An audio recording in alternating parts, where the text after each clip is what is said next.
오늘의 사연은 행방불명된 아내를 서울역 노숙자로 만나자 가방을 버려둔 채 달아나는데 열쇠를 부순 순간 온 집안이 풍비박산 났습니다. 라는 내용의 사연입니다. 그럼 오늘의 사연 읽겠습니다. 안녕하세요. 저는 이제 30 중반을 넘긴 가장입니다. 한때는 양가 부모님들과 자주 연락도 하고 다른 사람들보다 훨씬 더 사이좋게 지냈었는데 한 사람의 욕심 때문에 지금은 본가고 처가고 할 것 없이 모두 연을 끊고 저희 부부만 단둘이 살게 되었네요.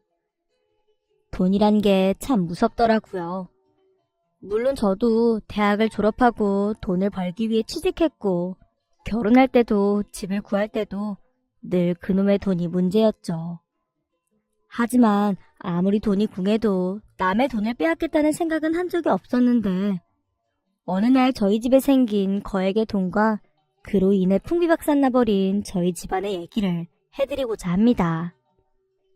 저와 아내는 대학생 때 만났습니다. 학교 동아리에서 선후배 사이로 만나게 되었지요. 어느 학교에나 있을 법한 음악 동아리였는데 저는 기타를 쳤고 아내는 노래를 불렀어요. 아내는 워낙 조용한 사람이라 솔직히 아내가 같은 동아리에 있는 줄도 몰랐습니다. 그런데 매년 열리는 학교 축제를 위해 공연을 준비하다가 아내의 노래를 듣고 반하게 되었지요.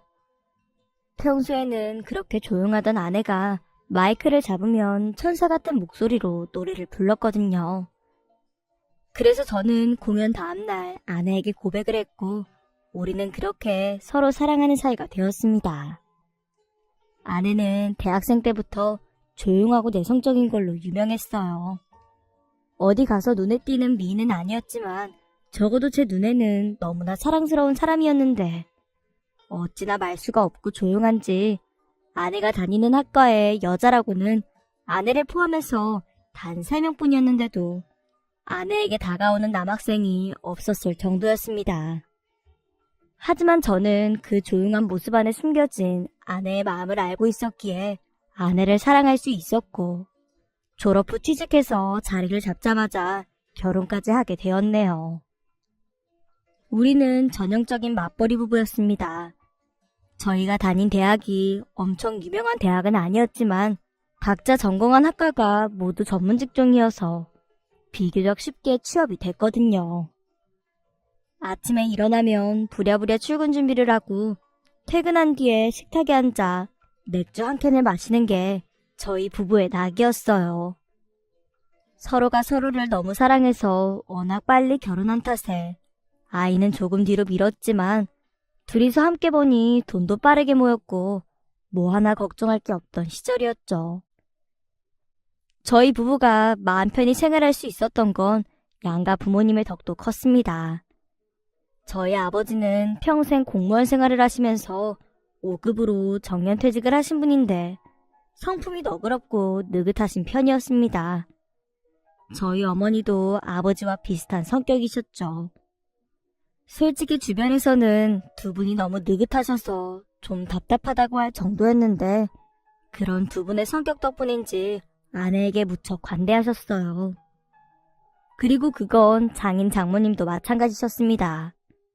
규모가 크지는 않지만 나름대로 오랫동안 유통업을 해오신 장인어른은 저희 부부가 처가를 방문하면 그렇게 반가워하셨습니다. 딸이라서 아쉬웠던 건 아니지만 늘 아들 하나 있었으면 했다고 하시면서 장모님 눈치 보시느라 드시지 못했던 고급 양주를 꺼내 이런저런 이야기를 나누며 술잔을 기울이시곤 했지요. 그러면 장모님과 아내도 같이 앉아서 이야기꽃을 피우곤 했네요. 하지만 시골에서 혼자 농사를 지으시며 사시던 저희 할아버지께서 노환으로 돌아가시면서 이런 평온한 관계에 금이 가기 시작했습니다. 아버지는 할머니가 돌아가신 후 할아버지를 집으로 모시려고 하셨어요. 하지만 당시 할아버지의 연세가 90을 넘긴 상태셔서 살아봐야 얼마나 더 사시겠냐며 남은 여생 복잡한 도시에서 살 바엔 그냥 평생 짓던 농사나 지으면서 사시겠다고 한 거지요. 그런데 그렇게 혼자 시골에 계셨던 할아버지가 결국 돌아가셨던 겁니다. 할아버지가 돌아가신 건 물론 슬픈 일이긴 했지만 예상치 못한 일은 아니었습니다. 워낙 연로하시기도 했고 언젠가부터는 정신도 깜빡깜빡 하셨으니까요. 다만 문제는 할아버지가 남기신 유산이었습니다. 할아버지는 전형적인 시골 농부셨어요. 젊어서 어떻게 사셨는지까지는 들어본 적이 없어서 모르지만 한창 때는 농사짓는 땅이 제법 넓어서 나름 분홍으로 이름이 났었다고 하더라고요. 덕분에 아버지 혼자 서울에서 공부하고 취직하고 결혼하는 동안 그 뒷바라지를 모두 하셨던 겁니다. 하지만 시대가 변하고 연세를 드시기 시작하면서 많이 시들하셨대요. 아들 하나 바라보고 사셨던 할아버지 할머니는 아버지가 결혼한 뒤로 농사 규모를 많이 줄이셨고 나중에는 정말 집 근처에 손바닥만한 밭대기만 조금 손을 대셨다고 들었습니다. 그런데 문제는 바로 그 땅이었어요. 할아버지가 사시던 곳 앞쪽에 대규모 산업단지가 들어서면서 할아버지 명의의 땅에 아파트 단지가 들어서기로 한 거지요. 시골 땅이 개발된다고 높은 가격을 쳐주겠다고 나서니 마을 사람들이 하나둘씩 땅을 팔고 도시로 나갔지만 할아버지는 곧 죽을 목숨 돈이 무슨 필요냐며 끝까지 팔지 않으셨다고 했습니다. 사실 할아버지가 무슨 의도가 있으셔서 그러셨던 건 아닐 거예요. 하지만 결과적으로는 이른바 알박기가 되어버린 건데 문제는 할아버지 소유의 땅이 워낙 넓어서 거기를 빼놓고는 개발을 할 수가 없었던 거지요. 아버지도 그렇고 저도 그렇고 그런 일이 있었다는 건 전혀 몰랐습니다. 하지만 할아버지가 돌아가시고 불과 하루 뒤 건설사에서 찾아와 제발 땅을 팔아달라고 사정하니 그때서야 알게 된 거지요. 할아버지가 평생을 일구신 땅이긴 하지만 이제 와서 그 땅에 무슨 대단한 의미가 있는 것도 아니고 평생 선비처럼 사시던 아버지의 성품상 땅값을 더 받으려고 이런저런 실수를 부리실 분도 아니어서 땅은 곧바로 건설사에 팔았습니다. 그런데 그 땅값이 무려 12억에 육박하게 된 겁니다. 아버지는 생각지도 못한 큰돈이 들어오자 처음엔 조금 당황하셨어요. 요즘 다들 공무원이 좋은 직업이라고들 하지만 사실 그게 돈을 많이 벌어서 그러는 건 아니잖아요. 그런데 어느 날 갑자기 12억이라는 거액이 생기니 당황하실 수밖에 없었던 겁니다.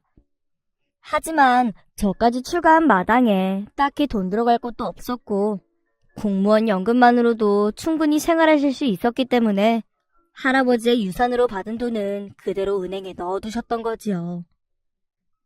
그런데 그때부터 저희 집안에 조금씩 균열이 생기기 시작했더군요. 저는 나중에야 알게 된 사실인데 그때쯤부터 장인 장모님과 저희 부모님이 부쩍 자주 만나기 시작하셨더라고요. 물론 양가 부모님이 따로 만나신다는 걸 그때도 모르지는 않았습니다. 하지만 부모님들이 저나 아내에게 잘해주셨던 만큼 양가 부모님들 사이도 워낙 좋았었기 때문에 뭔가 달라졌다거나 하는 의심은 전혀 하지 않았어요. 그저 장인 장모님이 은퇴해서 적적하신 저희 아버지를 생각해서 시간을 내시나 보다 하고 단순하게 생각했던 거지요. 당시 저는 양가 부모님보다 오히려 아내에 대한 걱정이 더 컸습니다. 타고난 천성 자체가 조용하고 내성적인 아내는 대학 때 배운 기술로 건축 설계 사무소에 다녔어요. 솔직히 그 조용한 사람이 어떻게 취직까지 했나 싶긴 했지만 의외로 잘 다녔습니다. 다만 일반적인 직장인들처럼 사회생활을 잘하는 편은 아니어서 정시 출근, 정시 퇴근이 기본이었지요. 그런데 그러던 아내가 어느 날인가부터 점점 귀가가 늦어지기 시작한 겁니다. 사무소에서 집까지 지하철로 30분 거리에 있으니 늦어도 7시면 집에 돌아오는 편이었는데 언젠가부터 이런저런 핑계로 8시, 9시, 심지어 10시가 넘어서 집에 들어오더라고요. 그러다 하루는 아내의 모습이 하도 이상하다는 생각이 들어서 아내를 붙들고 회사에서 무슨 일 있는 거 아니냐고 물어보기도 했습니다. 하지만 아내는 아무 일도 아니라고만 할 뿐이었지요. 사무소에서 얼마 전 대형 프로젝트를 맡았는데 일의 규모도 크고 시간도 넉넉지 않아서 야근을 하는 것뿐이라고 말이에요. 저도 처음에는 아내 태도가 영 미심쩍었습니다. 아내가 사무소에 다닌 게 하루 이틀도 아니고 어지간히 규모가 있는 곳이니 대형 프로젝트를 처음 맡아본 것도 아닐 텐데 그전에는 한 번도 그런 일이 없던 사람이 이제 와서 야근이니 뭐니 해서 늦는다는 게 말이 안 된다고 생각했으니까요. 하지만 하루가 가고 이틀이 가면서 아내의 안색이 나빠지고 말수도 적어지는 모습을 보며 아차 싶었습니다. 귀가가 늦어지고 점점 초췌해져가는 아내의 모습은 누가 봐도 일에 치이는 직장인의 모습이었으니까요. 그때부터 저는 아내에 대한 미안한 마음까지 담아서 아내를 돌보기 시작했습니다. 피로회복에 좋다는 약도 지어서 먹이고 일어나기 힘들어하는 아내를 위해서 먼저 일어나서 아침을 차리기도 했지요. 하지만 아내의 상태는 도무지 나아지질 않았어요. 그러던 어느 날이었어요. 그날은 평소 자주 연락하고 지내던 대학 동창과 저녁에 만나 간단하게 소주 한잔 하기로 한 날이었죠. 그래서 친구와 만나 고깃집에 자리를 잡고 앉았는데 때마침 아내에게서 오늘도 늦을 것 같다는 연락이 오더군요. 아내의 문자를 보고 저도 모르게 한숨을 쉬었는데 그 모습을 본 친구가 무슨 일이냐고 물었네요. 왜? 무슨 문자인데 보자마자 한숨부터 쉬어? 그게 사실은 집사람 문자인데. 왜? 재수씨가 나랑 술 먹는 거 싫어해? 빨리 들어오래. 아니 그런 게 아니라 오늘 자기 좀 늦는다고. 뭐? 재수씨 늦게 들어오면 좋은 거 아니야? 왜 그런 문자를 보고 한숨을 쉬어? 야, 내가 너랑 같냐? 집사람이 늦게 들어오는 게 왜 좋아? 너는 결혼한 지가 언젠데 아직도 그러냐? 그나저나 재수씨 늦게 들어오는 게 왜 문제인데? 그러니까 그게... 저는 별 생각 없이 친구에게 아내의 이야기를 모두 털어놓았습니다. 어느 날부터 늦어지기 시작한 아내의 귀가 시간, 점점 어두워지는 표정, 그리고 그 모습들을 보면서 들었던 제 생각까지 소주 한 잔을 걸치며 모두 다 털어놓았지요. 그랬더니 친구가 심각한 표정으로 제게 이야기하더군요. 야, 내 말 오해하지 말고 들어. 왜? 뭔데? 혹시 재수씨 다른 남자 만나는 거 아니냐? 뭐? 집사람이? 에이, 말이 되는 소리를 해라. 우리 집사람이 어디 그럴 사람이냐? 야, 10길 물속은 알아도 한길 사람 속은 모른다고 했다. 물론 내가 재수씨 성격을 모르는 건 아니지만 그래서 더 말이 되는 것 같은데? 그게 무슨 소리냐? 생각해봐. 재수씨 성격이 워낙 조용하고 내성적이니 솔직히 바람 같은 걸 피울 타입은 아니지. 하지만 무슨 이유에서건 남자를 만났다고 치자. 그 착한 재수씨 성격에 죄책감이 얼마나 크겠냐? 그러니까 표정도 그렇게 안 좋아지는 거지. 그 순간 누가 망치로 한 대 꽝 친 것처럼 머리가 멍해지더군요. 당시에도 저는 여전히 아내가 바람 같은 걸 피울 사람은 절대 아니라고 생각했습니다. 하지만 친구의 말에도 일리가 있더라고요. 날이 갈수록 초췌해지면서도 제가 주는 보약이 미안하다는 듯 받아 마시는 아내의 표정에는 분명 원인 모를 죄책감이 숨어 있었거든요. 그렇게 친구와 헤어지고 그날 밤은 정말 한숨도 못 잤어요. 그날도 늦은 시각에 집에 들어온 아내가 바로 옆에 누워있는데 머릿속에선 친구가 한 이야기가 계속 맴돌았습니다. 머리로는 아니다, 이 사람은 절대로 그럴 사람이 아니다 라고 생각하면서도 이미 한번 들기 시작한 의심을 밀어내는 것은 너무나 어려운 일이었습니다. 그렇게 정말 며칠을 혼자 끙끙 앓았네요. 아침에 출근하는 아내를 보며 이대로 연차를 내고 뒤를 따라가 볼까 하는 생각이 들다가도 이게 무슨 미친 짓인가 싶어 그만두기를 몇 번이나 했어요. 하지만 아내의 태도는 변하지 않았고 결국 머릿속으로만 생각하던 일을 실제로 저지르고야 말았습니다. 그날은 토요일이었습니다. 어느 회사나 마찬가지겠지만 저나 아내가 다니는 회사도 토요일, 일요일에 사람을 부르는 일은 거의 없었습니다. 그런데 그날은 밀린 일이 너무 많다면서 아내가 회사에 가겠다고 집을 나서는 겁니다. 그것도 오전도 아니고 오후에 말이죠. 그러자 잠시 잊고 있었던 친구의 말이 불현듯 떠오르더군요. 그래서 저는 아내가 집을 나서자마자 곧바로 뒤를 쫓기 시작했어요. 아내의 뒤를 쫓으면서도 정말 오만 생각이 다 들더군요. 아내는 한 번도 내 믿음을 배신한 적이 없는 사람이었는데 친구의 말만 듣고 이게 뭐 하는 짓인가 싶다가도 이렇게 눈으로 확인하지 않으면 이미 마음이 바뀌어버린 의심을 영영 빼낼 수 없을 것 같다는 생각도 들었습니다. 그렇게 전철을 타고 다시 택시를 탄 아내가 도착한 곳은 서울의 한 호텔이었어요. 아내가 호텔로 들어가는 모습을 보는데 정말 머릿속이 하얘지면서 아무 생각도 안 들더군요. 회사에 간다고 해놓고 호텔에 온 아내. 누가 봐도 불륜을 의심할 상황인데 화조차도 나지 않았습니다. 저는 정말 그 순간까지도 아내가 그럴 리 없다고 생각했으니까요. 다른 일이 있겠지. 아내는 그럴 사람이 아니니까 뭔가 나에게 말 못할 사정이 있었겠지 하면서도 아내의 뒤를 쫓았네요. 호텔에 들어간 아내는 곧장 카페로 가더라고요. 그리고 그곳에서 아내를 기다리던 사람은 웬 젊은 남자였습니다. 두 사람은 누가 듣기라도 할세라 서로 얼굴을 가까이 하고 작은 목소리로 끊임없이 대화를 나누더군요. 도대체 남편인 제게 거짓말까지 하면서 만난 젊은 남자와 무슨 대화를 나누는 건지 듣고 싶었습니다. 하지만 도저히 들을 용기가 나지 않더군요. 그냥 아내와 다른 남자가 앉아있는 장면을 보는 것 자체가 너무나 힘들었습니다. 그래서 결국 저는 비틀거리는 다리를 간신히 추스르며 집으로 돌아오고 말았네요. 그 후로도 저는 한참을 멍하니 앉아 있었습니다. 아무도 없는 공간이 싫어서 TV를 켜두긴 했지만 보는 건 아니었어요. 그냥 TV 소리라도 들리지 않으면 어떻게 돼버릴 것 같았거든요.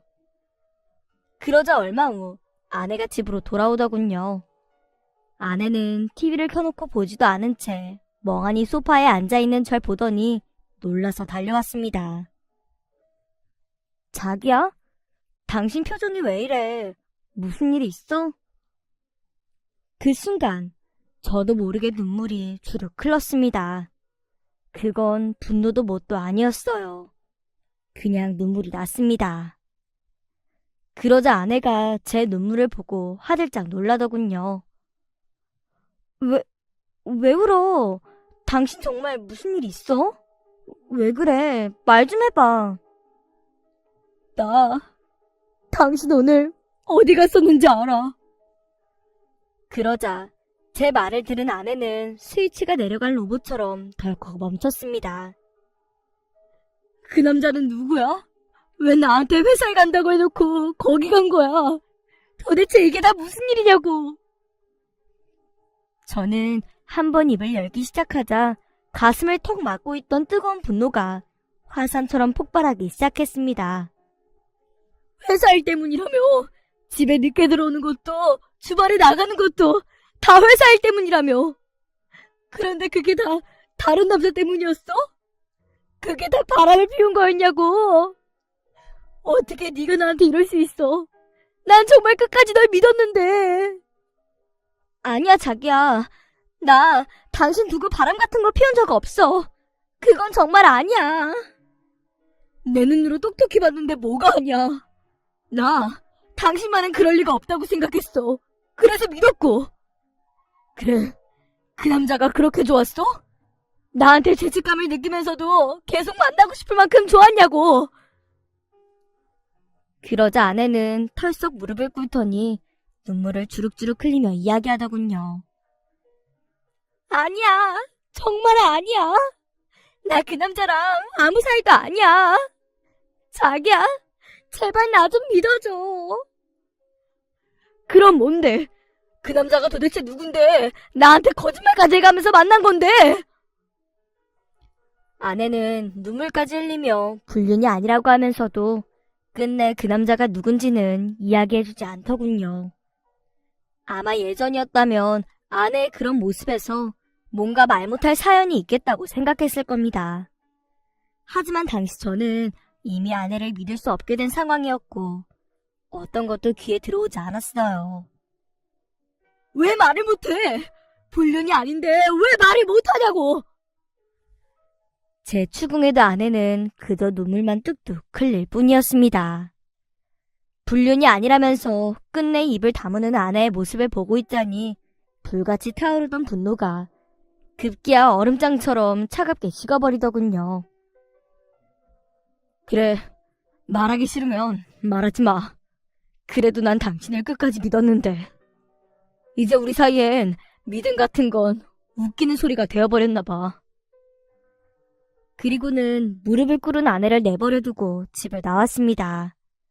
그리고는 정신없이 걷기만 했어요. 때로는 미친 사람처럼 소리를 질러보기도 하고 벼랑간 숨이 턱까지 차오르도록 뛰어보기도 했지만 텅 비어버린 마음은 돌아오지 않았습니다.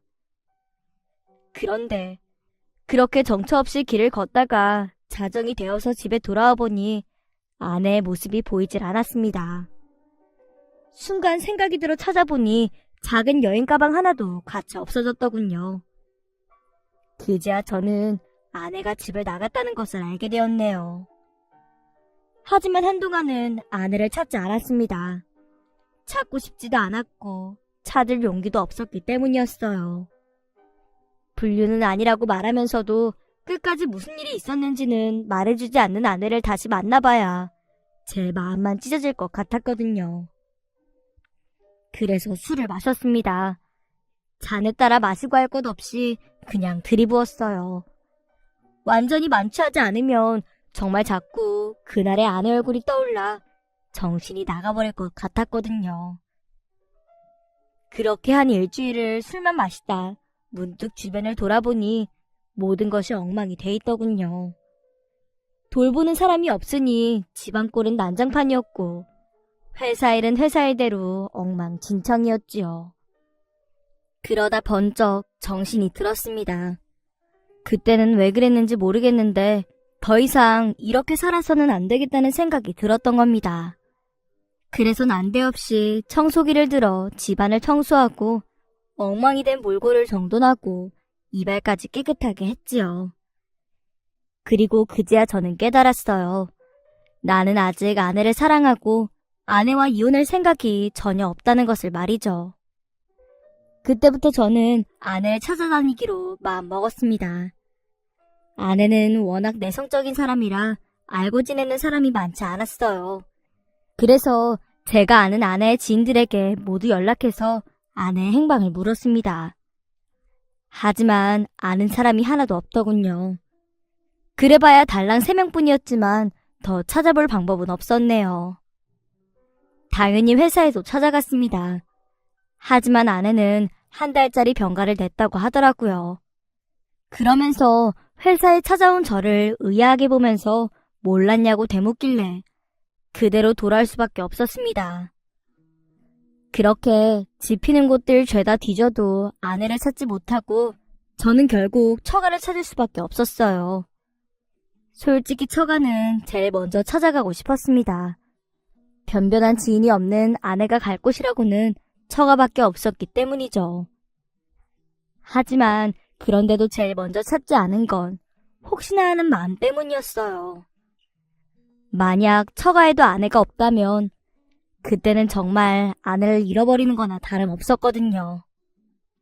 그리고 아내가 처가에 갔다면 장인어른이나 장모님이 제게 연락을 주셨을 거고요. 그렇게 마지막까지 간 끝에 저는 처가를 찾아가게 되었습니다. 그런데 자네 여길 왜 왔나? 다짜고짜 12조로 나오는 장인어른은 저를 문지방도 못 넘게 막아서시며 물으셨어요. 그래서 차분한 목소리로 아내와 있었던 일을 모두 말씀드렸네요. 아내의 불륜이 의심되지만 이혼할 생각은 아니다. 그러니 혹시 집에 있으면 데려와 달라고 말이죠. 그랬더니 장인어른은 정말 불같이 화를 내시더군요. 자넨 도대체 생각이 있는 건가? 우리 딸과 자네 사이에 무슨 일이 있었든 그건 자네 집에서 풀어야지. 도대체 뭘 어떻게 했길래 애가 사라져? 난 모르네. 우리 딸 여기 없다고. 이건 다 자네 잘못이니까 당장 가서 우리 딸 찾아와 내 앞에 데려다 놓게. 딸이 집을 나갔으니 장인어른이 화를 내시는 것도 이해가 되지 않는 건 아니었지만 아무리 그래도 잘못은 아내가 먼저 한 건데 저한테 이상하리만치 화를 내시는 장인어른이 도통 이해가 되질 않았습니다. 마치 모든 잘못이 저에게 있는 것처럼 몰아세우시는데 어이가 없을 지경이더라고요. 그래서 결국 저는 여기서 시비해봐야 아내를 찾기는 어려울 것 같다는 생각에 쫓겨나듯 집으로 올 수밖에 없었네요. 그렇게 다시 사흘이 흘렀습니다. 그때부로 아내가 집을 나간 지 열흘이 넘었는데도 돌아오지 않고 뒤질 만한 곳은 전부 뒤졌는데도 찾질 못하니 방법이 정말 없었어요. 그래서 결국 30이 넘은 나이에 아내의 실종신고를 할 수밖에 없었습니다. 성인은 실종신고가 안 된다는 말을 들어서 걱정했는데 여성은 또 된다고 하더라고요. 그렇게 실종신고 후 위치를 추적한 끝에 아내의 위치를 그제서야 찾을 수 있었네요. 그런데 아내의 위치는 서울역으로 나왔습니다. 저는 그 길로 경찰과 함께 서울역으로 향했어요. 경찰차를 타고 가는 그 짧은 시간이 제게는 몇십 년처럼 느껴졌습니다. 아내가 정말 거기에 있을지, 있다면 만나서 무슨 얘기를 해야 할지 머릿속에서 생각이 엉켜 혼란스럽기만 했지요.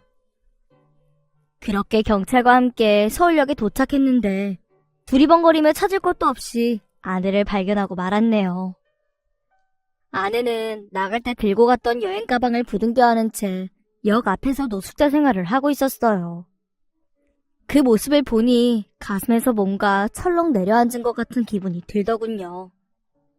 무슨 말을 해야 할지 고민했던 것도 싹 다 잊어버릴 정도였습니다. 저는 아내를 발견한 그 즉시 아내에게 달려갔어요. 아내를 발견하자마자 당장 아내를 데려오고 싶은 마음뿐이었습니다. 그런데 아내는 저를 보자마자 화들짝 놀라더니 그대로 등을 돌려 달아나기 시작하더라고요. 그 모습에 저는 누가 보건 말건 아내의 이름을 목 놓아 부르며 아내를 붙잡으려고 했어요. 하지만 아내는 정말 뒤도 돌아보지 않고 인파 사이를 헤치고 헤치며 사라져 버리더군요. 정말 어렵게 찾았는데 그렇게 눈앞에서 사라져버리니 뒤따라온 경찰들도 축 처진 모습이 안타까웠는지 제 어깨를 두드릴 정도였네요. 그런데 문득 돌아서다 보니 아내의 여행 가방이 눈에 띄더군요. 도망가는 순간에도 무슨 신주단지처럼 끌어안고 가던 가방이었는데 아내는 그것마저 잊어버릴 정도로 다급하게 도망가 버렸던 겁니다. 그렇게 실종신고는 종결되었지만 저는 아내를 되찾지 못한 채 여행 가방만 딸랑 들고 집으로 돌아올 수밖에 없었습니다. 집으로 돌아와 가방을 보니 자물쇠가 잠겨있더군요. 그래서 망치를 꺼내 열쇠를 부수고 가방 안을 들여다보았어요. 혹시나 아내가 어디로 갔을지 알아볼 생각으로 말이죠. 하지만 아내의 가방에서 나온 것은 웬 서류들이었습니다. 이름도 처음 듣는 투자회사의 사업자 등록증과 계약서, 통장, 그리고 그 회사의 것으로 보이는 인감증명까지 영문을 알 수 없는 서류들만 잔뜩 들어있었어요. 그런데 이상하게도 그 계약서에 저희 아버지 이름이 있더군요. 저는 그걸 발견하자마자 아직 아내가 집을 나갔다는 사실을 모르고 계셨던 저희 부모님에게 부랴부랴 전화를 드렸습니다. 그리고는 아내의 가방에서 이런 게 나왔다고 말씀드렸어요. 그런데 그걸 들은 아버지의 반응이 좀 이상하더군요. 그 당시 저와 부모님이 통화하던 시각은 늦은 시간이었는데 아버지가 곧바로 저희 집으로 오시겠다는 거였어요. 그래서 저는 이게 뭐가 어떻게 되어가는 건지 영문도 모른 채 아버지를 기다렸습니다. 아버지가 집에 도착한 건 거의 밤 11시가 다 된 시각이었어요. 아버지는 아내의 가방에서 나온 서류를 찬찬히 훑어보시더니 난생 처음 듣는 이야기를 꺼내셨습니다. 바로 장인어른과의 투자 계약에 관한 이야기였어요. 아버지는 갑자기 12억이라는 큰 돈이 생겼지만 그냥 은행에 묵히고 계셨습니다. 그런데 어떻게 아셨는지 장인어른이 찾아와 돈은 그렇게 묵히는 게 아니라며 투자를 권유하셨다고 하더군요. 자신이 아는 사람이 투자회사를 하는데 정말 확실한 부동산 투자권이 있으니 이참에 투자 계약을 하면 2, 3년 안에 2배 이상 불어날 거라면서 말이죠. 물론 저희 아버지가 워낙에 그런 쪽으로는 고지식하셔서 생각해보겠다며 미루고 미뤘었는데 장인어른은 계속해서 투자하기로 한 땅도 보여주고 회사도 보여주며 확실하다고 설득을 했던 모양이었습니다. 그래서 결국 기나긴 설득에 못 이긴 아버지는 투자하기로 결정을 내리셨고 조만간 투자 계약을 맺기로 하셨나 보더라고요. 그런데 처음에는 자기 일처럼 나서서 덤비던 장인어른이 어느 날 갑자기 작은 문제가 생겼다며 잠시만 기다려달라고 했다는 겁니다. 그런데 그 투자 관련 서류들이 아내의 가방에서 떡하니 나온 거고요. 저는 그 순간 뭔가 이상하다는 생각이 강하게 들었습니다. 마침 장인어른이 계약을 미루자고 한 시점이 아내가 집을 나간 시점과 일치하기도 했고 아무리 어르신들 간의 일이라지만 저희 모르게 일을 진행한 것도 이상했죠. 하지만 그 모든 의문을 해소하기 위해서는 아내를 찾는 수밖에 없었습니다.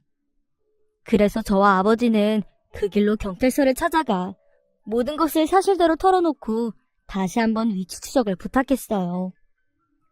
그러자 처음에는 난감해하던 경찰도 남편을 보고도 도망쳤던 아내의 모습을 떠올리며 자기도 이상하다고 생각했다면서 어렵사리 위치 추적을 해주더군요. 그렇게 저는 청계천에서 다시 아내를 찾을 수 있었습니다. 하지만 이번에는 지난번과 같은 실수를 하진 않았어요. 당황한 얼굴로 눈물만 흘리는 아내를 차에 태우고 집으로 돌아왔지요. 그리고는 아버지와 함께 아내를 타이르며 무슨 일이 어떻게 된 건지 물었습니다. 그렇게 새벽까지 설득을 이어가니 아내도 결국 마음을 돌리더군요. 모두 다 이야기하겠다고 하면서 대신 양가 부모님을 모두 불러달라고요. 그래서 그날은 아내를 씻기고 먹여서 재운 뒤 다음날 오후 양가 부모님들을 전부 저희 집으로 모셨습니다.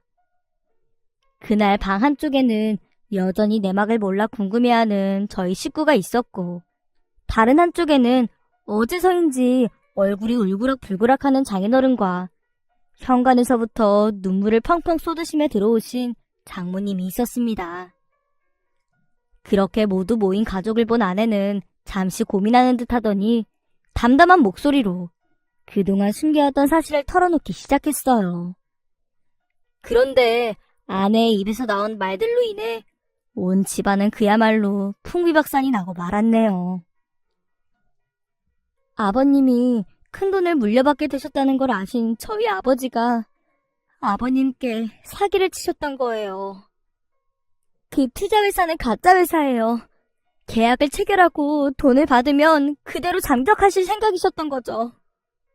저는 우연히 그 사실을 알고 몇 날 며칠을 설득해보려고 했지만 아내는 장인어른이 그런 나쁜 마음을 먹고 있다는 것을 눈치채고 어떻게든 막아보려고 했던 것이었습니다. 매일 저녁 귀가가 늦었던 건 따로 장인어른을 만나 설득을 하려고 했기 때문이더라고요. 그런데도 누구에게도 말을 하지 못했던 건 아내의 성격 때문이었어요. 경찰에 신고하자니 자신의 아버지라 그럴 수도 없었고 저희 아버지나 저에게 말을 할 수도 없었다고 하더라고요. 거기다 변호사를 만난 것을 저한테 들킨 후 오해까지 받게 되자 아내는 다급한 마음에 계약을 하지 못하게 서류와 도장까지 훔쳐서 잠적해버렸던 것이었습니다. 사돈, 어떻게 이러실 수가 있습니까? 사기요? 사기를 치려고 하셨다고요? 아니, 저 사돈어른, 어떻게 저 아이 말만 믿고 이러십니까? 제가 다 설명을. 모든 사실을 알게 된 아버지와 어머니는 아내가 훔친 서류를 들고 싸늘한 눈빛으로 자리에서 일어나셨습니다.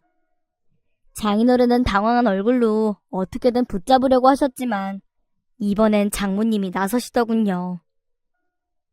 당신, 여태껏 당신이 사업하면서 그래도 나름대로 정도는 지키고 살겠거니 했는데 다른 사람도 아니고 자기 딸이 시부모한테 사기? 여보, 그게 아니라 당신 지금 이 꼴을 봐. 당신 딸 꼴을 보라고. 당신 그 알량한 욕심 때문에 딸을 노숙자로 만들어? 이제 우리 딸이 시부모 얼굴을 어떻게 보겠어? 내 그동안 정말 많이 참았는데 이제 더는 못 참아. 그리고는 멍한 표정으로 서 있는 장인어른을 끌고는 그대로 집을 나가셨어요. 그 후로 벌어진 일은 파탄이었습니다.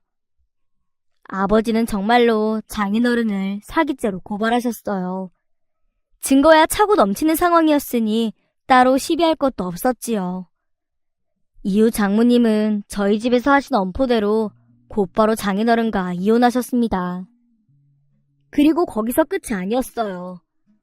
저희 부모님은 그런 사기꾼 집안의 딸과는 상종할 수 없다며 저에게 이혼을 종용하셨지요.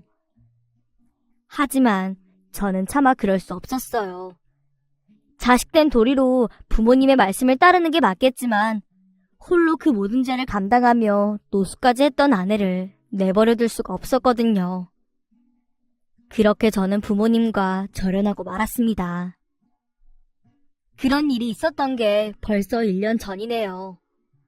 아내는 그 난리를 겪은 뒤 한동안 마음의 병을 얻어 치료를 받았지만 이제는 많이 좋아져서 다시 직장을 알아보고 있습니다. 저는 아내가 취직하기 전 아이를 가지면 어떻겠냐고 설득하고 있는데 자신 같은 죄인이 어떻게 아이를 갖냐며 끝내 마음을 돌리질 않네요. 그렇게 장인어른의 욕심 때문에 저희 가족은 뿔뿔이 흩어져 버렸지만 마음은 오히려 편합니다. 이제 더는 아내를 의심하고 싶지 않거든요. 다만 언젠가는 아내도 다시 안정을 되찾고 저희 가족도 다시 모일 수 있기를 간절히 바랄 뿐입니다. 지금까지 저의 긴 이야기를 들어주셔서 정말 감사합니다.